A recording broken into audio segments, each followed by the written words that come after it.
Welcome, my dear students. Today we are going to learn cross product of two vectors. आज हम करेंगे दो vectors का product, जो दो वेक्टर्स आपस में क्या होंगे, परपेंडिकुलर होंगे।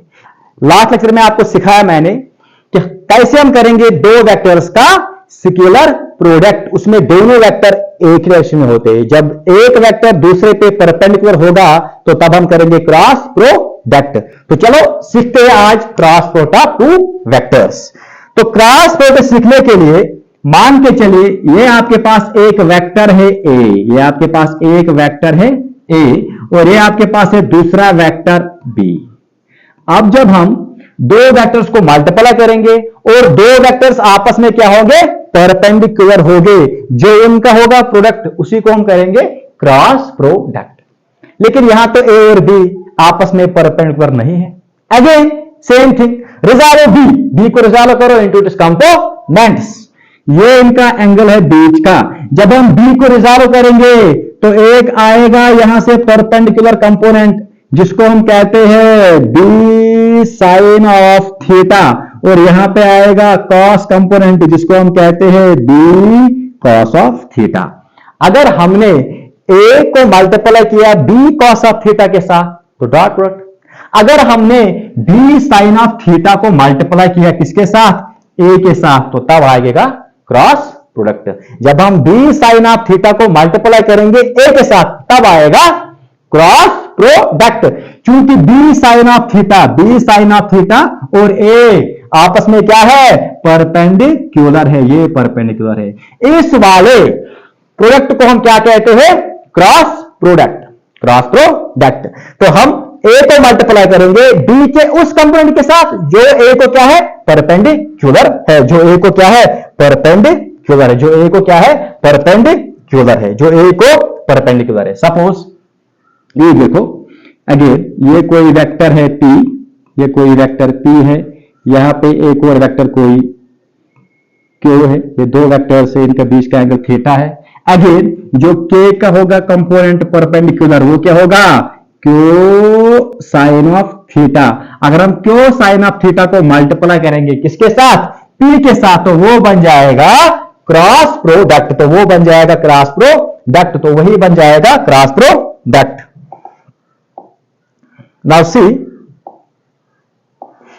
Now see how we will do cross product. Now see we will do cross product of two vectors. ये मच्छू ने मुझे बहुत परेशान किया, बोर्ड पे फिर लिखना नहीं आता है। ओके, Now see, ये हमारे पास एक वेक्टर है A, ये दूसरा वेक्टर है हमारे पास B, मान के चलिए बीच का एंगल है थीटा। अब हमें ए और बी को आपस में क्या करना है, क्रॉस प्रोडक्ट, यानी कि बी के उस कंपोनेंट को हमें मल्टीप्लाई करना है ए के साथ जो क्या होगा, परपेंडिकुलर होगा। तो you know that is here, वो यहां पे है जिसको हम कहते हैं बी साइन ऑफ थीटा।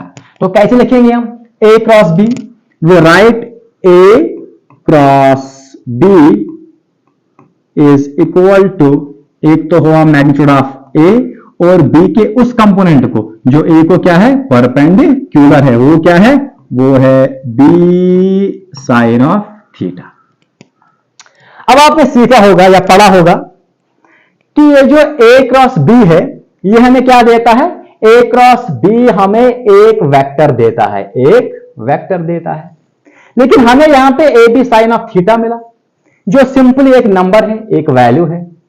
तो फिर तो एक खाली मैग्नीट्यूड हुआ, इसकी कोई डायरेक्शन ही नहीं हुई। लेकिन हमने सीखा है कि ए क्रॉस बी क्या होता है, ए क्रॉस बी एक वेक्टर होता है। तो हम क्या करते हैं, हम इस a B sine of theta को जो आपने लिखा, ये ए क्रॉस बी जो आपने लिखा, A cross B is equal to A B sine of theta, हम इसको मल्टीप्लाई करते हैं एक वेक्टर से, एन कैप से। अब जो एन कैप है, एन कैप कोई आम वेक्टर नहीं है, ये कौन सा वेक्टर है, एन कैप जो है, एन कैप को हम कहते हैं नॉर्मल वेक्टर। क्या कहते हैं, नॉर्मल वेक्टर, यानी कि ये आपके प्लेन को नॉर्मल है। किस प्लेन को?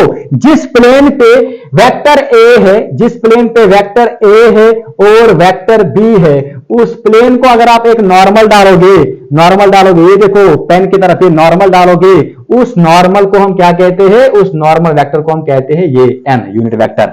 यानी कि ऐसा यूनिट वेक्टर है जो आपके प्लेन को क्या है? नॉर्मल है। यही हमें देगा डायरेक्शन किसकी? ए क्रॉस बी की। इसकी डायरेक्शन फाइंड करने के लिए हमारे पास एक रूल दिया है फिजिक्स में, जिसको हम कहते हैं right hand screw rule. Right hand screw rule वो हम सीखेंगे। What is right hand screw rule? What is right hand screw rule? यहां पे हम सीखेंगे what is right hand screw rule. See, ये हमारे पास एक वेक्टर है ए, ये हमारे पास है दूसरा वेक्टर बी। हमें ए को बी के साथ मल्टीप्लाई करना है कि क्रॉस करना है, इनके बीच का एंगल थीटा है।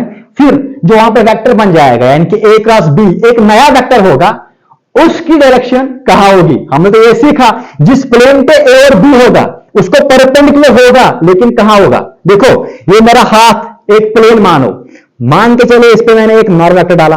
अब ये नॉर्मल है दोनों साइड में, अब इसकी डायरेक्शन इधर है कि इधर है, ये हम फाइंड करेंगे। इसी के लिए हमारे को क्या है? इसी के लिए हमारे पास है एक रूल जिसको हम कहते हैं राइट हैंड स्क्रू रूल। ये डायरेक्शन इनवर्ड है कि आउटवर्ड है, उसी के लिए हम यूज करेंगे राइट हैंड स्क्रू रूल। देखो राइट हैंड स्क्रू रूल क्या कहता है। मान के चले आपको किसी दीवार में आपको इंसर्ट करना है स्क्रू। अगर आपको स्क्रू अंदर डालना है तो आप ऐसे जाएंगे, आप ऐसे जाते हो क्लॉकवाइज, ये अंदर जा रहा है। अगर आप इसको निकालोगे तो आप एंटी क्लॉकवाइज जाओगे। तो एक डायरेक्शन में जब आप क्लॉकवाइज जाते हो तो ये इनवर्ड जाता है, जब आप एंटी क्लॉकवाइज जाते हो तब ये आउट जाता है। तो यही जो डायरेक्शन है, या तो ये वेक्टर यानी कि या तो ये वेक्टर ए क्रॉस बी, या तो ये ए क्रॉस बी बाहर होगा ऐसे, या तो अंदर की ओर होगा। यानी कि अगर हम बाहर होगा ऐसे लिखेंगे हम, अगर ए क्रॉस बी आउटवर्ड होगा, अगर ए क्रॉस बी आउटवर्ड होगा तब हम इसको ऐसे दिखाएंगे एन, ये ए क्रॉस बी है। एन क्या है? ये ए क्रॉस बी वेक्टर है। अगर ये इनवर्ड है तो इनवर्ड हम ऐसे दिखाएंगे, ये मानो वेक्टर ए है, ये मानो वेक्टर बी है, ये मानो वेक्टर बी है। तो इनवर्ड कैसे होगा? इनवर्ड ऐसे होगा डाउनवर्ड्स, ये आपका माइनस एन आएगा, ये आपका माइनस एन आएगा, ये आपका माइनस एन आएगा। ठीक है, तो मैंने यहां पे दो डायरेक्शन ली, यानी कि एक डायरेक्शन में मैंने यहां पे ऐसे किया ए क्रॉस बी, इधर ए क्रॉस बी, यानी कि ए क्रॉस बी में एंटी क्लॉकवाइज जा रहा हूं, और यहां पे बी क्रॉस ए, यहां पे बी क्रॉस ए, यहां पे मैं शाबाश बी क्रॉस ए में क्लॉकवाइज जा रहा हूं। ये क्लॉकवाइज यहां गए तो क्लॉकवाइज, यहां गए तो एंटी क्लॉकवाइज। देखो ऐसी सिचुएशंस हमें फिजिक्स में आती है। अगर हमको किसी बोतल की कैप निकालनी होगी तो वहां पे हम यही रूल यूज करते हैं, या तो आप एंटी क्लॉकवाइज जाते हो या तो आप क्लॉकवाइज जाते हो। सपोज देखो ये मानो ये मेरे पास एक बोतल है, ये मेरे पास एक बोतल है, मुझे इसकी कैप बंद करनी है। तो देखो यहां पे मैंने रखा ये ऐसे, ये मानो ये मैंने एक वेक्टर रखा ऐसे ऐसे, ये एक वेक्टर है और ये एक वेक्टर है, यानी कि एक वेक्टर ऐसे जा रहा है, एक वेक्टर जब मैं ऐसे फोर्स अप्लाई कर रहा हूं तो एक वेक्टर देखो इसको कैप बंद की तो एक वेक्टर कहां जा रहा है? यहां जा रहा है। जब आप इसको अप्लाई कर रहे हो ना फोर्स, दूसरा वेक्टर नीचे जा रहा है। एक वेक्टर यहां है, दूसरा नीचे जा रहा है। जब आप इसको मूव करोगे फर्दर ये बंद हो रहा है। ठीक है, एक वेक्टर यहां जा रहा है, दूसरा यहां जा रहा है, लेकिन आगे वाला वेक्टर कहां जा रहा है? यहां। तो मानो ये ए है, ये वेक्टर बी है, तो अंदर की ओर कौन जा रहा है? A cross B. फिर एक बार देखो बोतल की ओर, देखो ये वेक्टर जो ये वेक्टर है सी है, जो ये वेक्टर है ये वेक्टर ए है। अब जब आप दबा रहे हो ये वेक्टर बी है, तो कहां जा रहा है डिस्प्लेसमेंट? इस डायरेक्शन में जा रहा है डिस्प्लेसमेंट। तो ऐसी सिचुएशंस फिजिक्स में हमको आती है जहां पे ए अलग होता है, बी अलग होता है और ए क्रॉस बी एक और वेक्टर होता है। अब देखो राइट हैंड स्क्रू रूल से हम इसकी और इसकी डायरेक्शन कैसे फाइंड करेंगे। नाउ सी, जब हम ए से बी जाएंगे, अपने राइट हैंड को देखो, जब हम ए से कहां जाएंगे?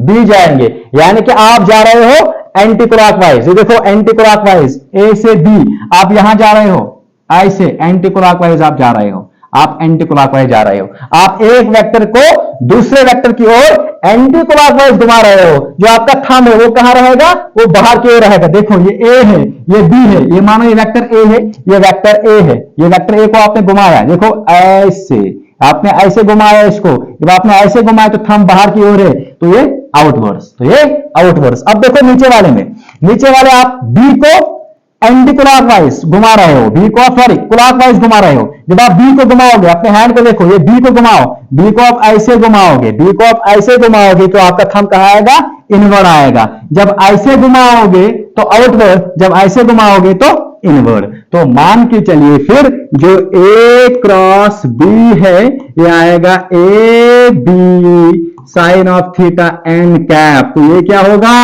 ये होगा आउटवर्ड से, बाहर की ओर होगा, ये बाहर की ओर होगा, तो इसको हम क्रॉस से डिनोट करते हैं।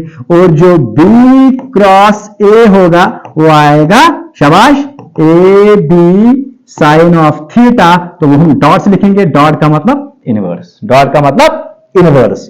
तो बी क्रॉस ए इनवर्ड है, अंदर की ओर है, तो माइनस एन, तो यहां पे माइनस एन आएगा, माइनस एन। ए क्रॉस बी आउटवर्ड से, तो ये एन है। तो आज हमने क्या सीखा, जब हम ए को बी से क्रॉस करेंगे हमें एक और वेक्टर मिलेगा जिसको हम कहते हैं व्हाट, वेक्टर प्रो